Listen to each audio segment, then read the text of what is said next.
Hi friends, welcome to study time.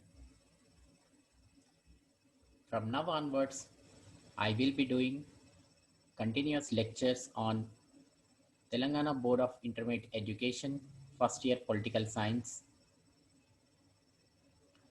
As a part of the lecture today, we are going to look at the syllabus and its overview. I'll be presenting an overview of the syllabus which is contained in the political science textbook. Friends, this textbook consists of 12 chapters. So what is there in these 12 chapters? We'll try and look at it. First chapter, the title of the first chapter is Meaning, Nature and Scope of Political Science. In this chapter, we will be studying about meaning and nature of political science. That means what is political science and where does the term political science originated from, and what is the nature of the political science we are going to study. Secondly, we are going to concentrate on evolution of political science, how the political science as a subject has evolved right from ancient Greek city-states to modern nation states. Thirdly, we are going to concentrate on the scope of political science. Scope of political science includes the subject matter covered under it. So what are the various areas that political science as a subject discusses? We are going to learn. Fourthly, the significance of political science. Political science and its importance in every citizen's life. Why it is important for every citizen will be concentrating on while learning significance. Fifthly, we are going to concentrate on political science in relationship with other subjects. Political science in relationship with history, economics, and sociology. We'll be learning about these three subjects.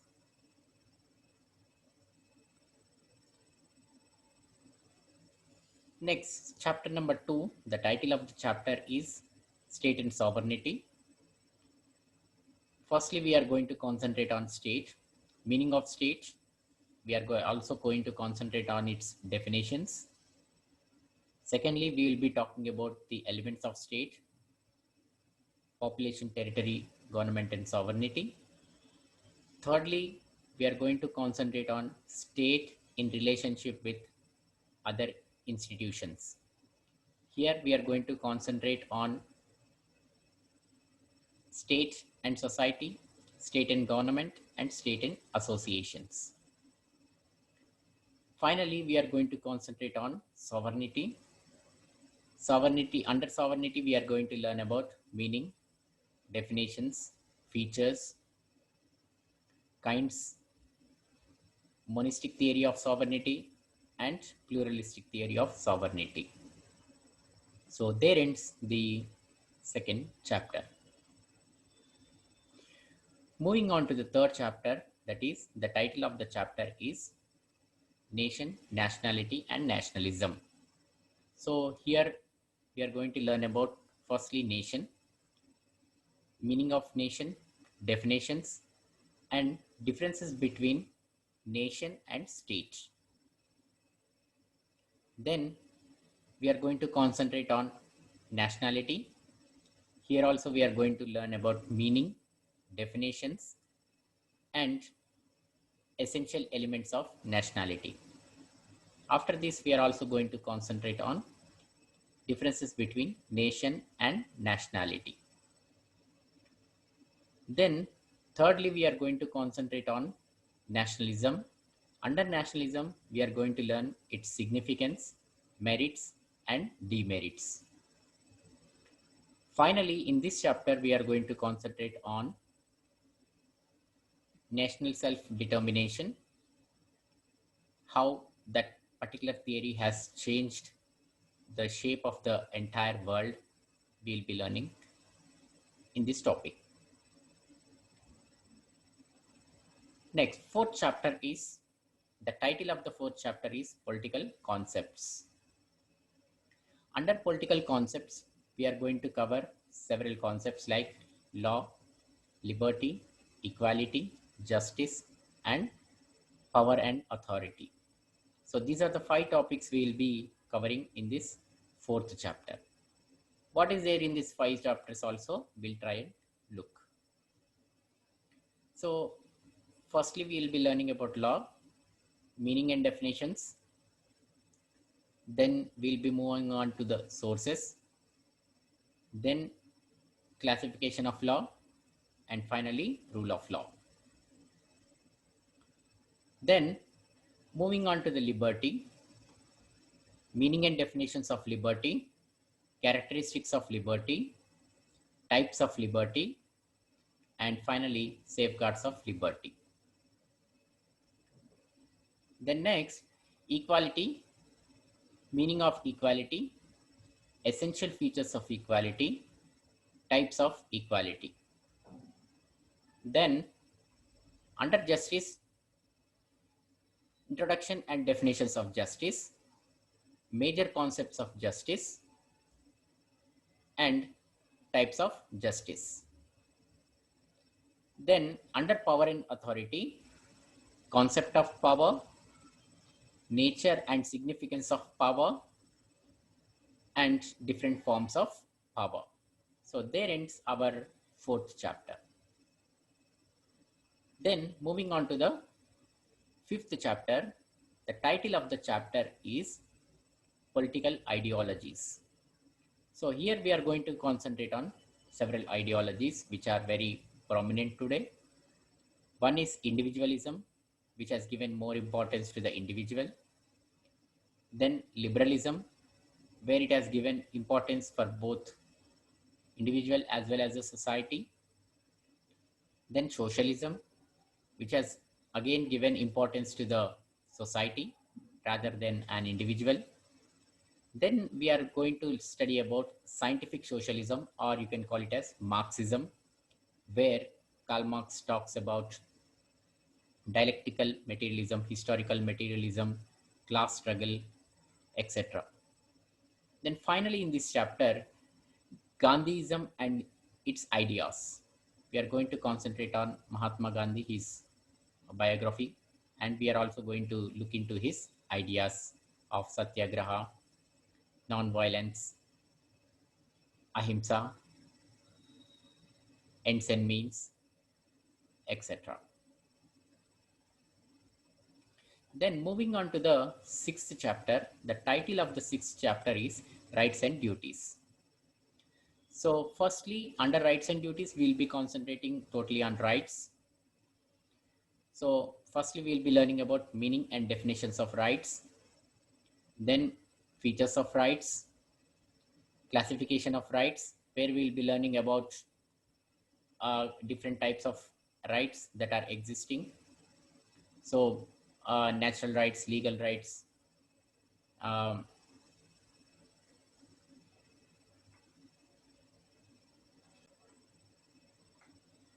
so classification of rights, we'll be talking about natural rights, moral rights, and legal rights. Again, legal rights are divided into 3: civil rights, political rights, and economic rights. And after that, we are also going to talk about safeguards of rights, how rights can be protected. Then finally, we'll be talking about human rights. Then we will move on to duties. Under duties, we'll be covering meaning and definition, then types of duties, legal duties and moral duties, and under legal duties, positive duties and negative duties, etc. Then we'll be talking about relationship with rights and duties, relationship between rights and duties. Then finally, fundamental duties in Indian Constitution, which are prescribed in Article 51A. We'll also be talking about those fundamental duties. Then moving on to Chapter 7, that is citizenship. So under citizenship, history and concept of citizenship, what is its background, we'll try to understand that. Then we'll be concentrating on types of citizenship. There are different types of citizenship: single citizenship, dual citizenship, and recently we are hearing about global citizenship. Then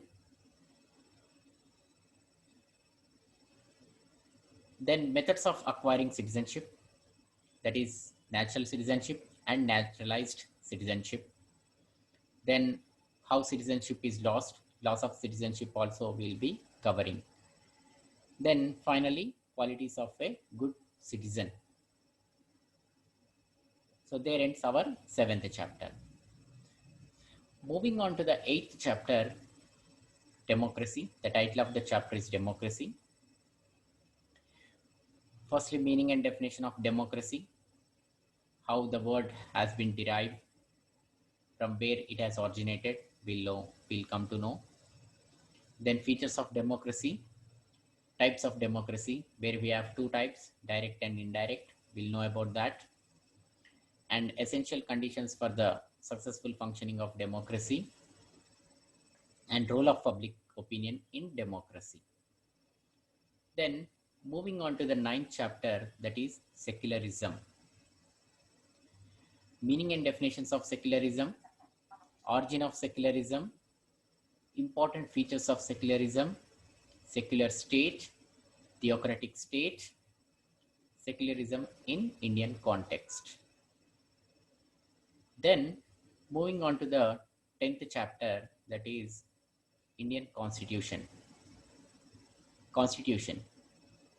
Meaning and definitions of Constitution, historical background, essential features of Constitution, classification of constitutions. There are different types of classifications. One is written and unwritten, and second is rigid and flexible. Then moving on to the chapter 11, organs of government.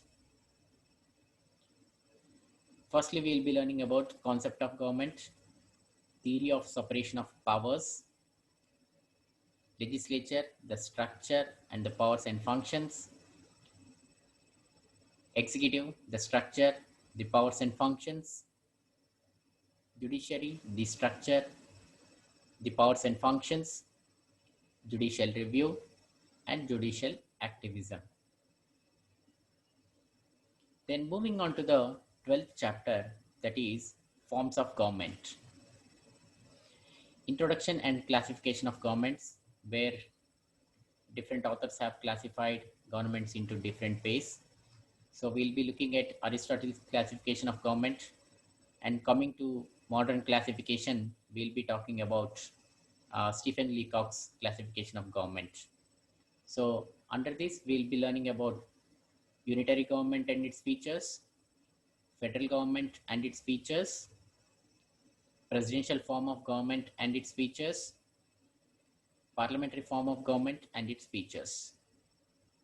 So there ends our syllabus. Then we have something called model paper. We need to know about the model paper because it helps us in preparing for the annual exam in a much better manner. So therefore I thought I would do this also in the same video.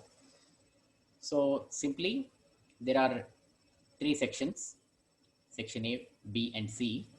In section A, you'll be asked 5 questions, out of which you have to answer any 3 of them. So if you answer all the 3, you'll be getting 30 marks. Each question carries 10 marks.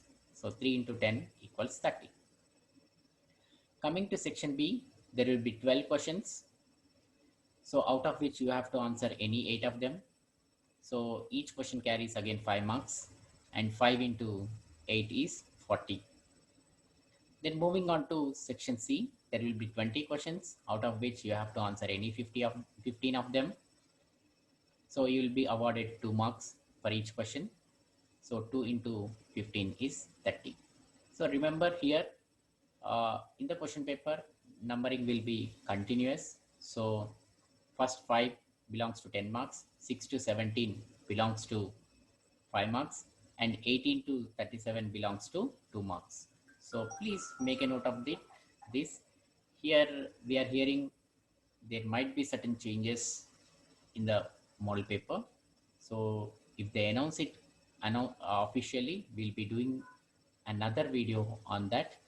So till then, thank you for viewing this video, entire video.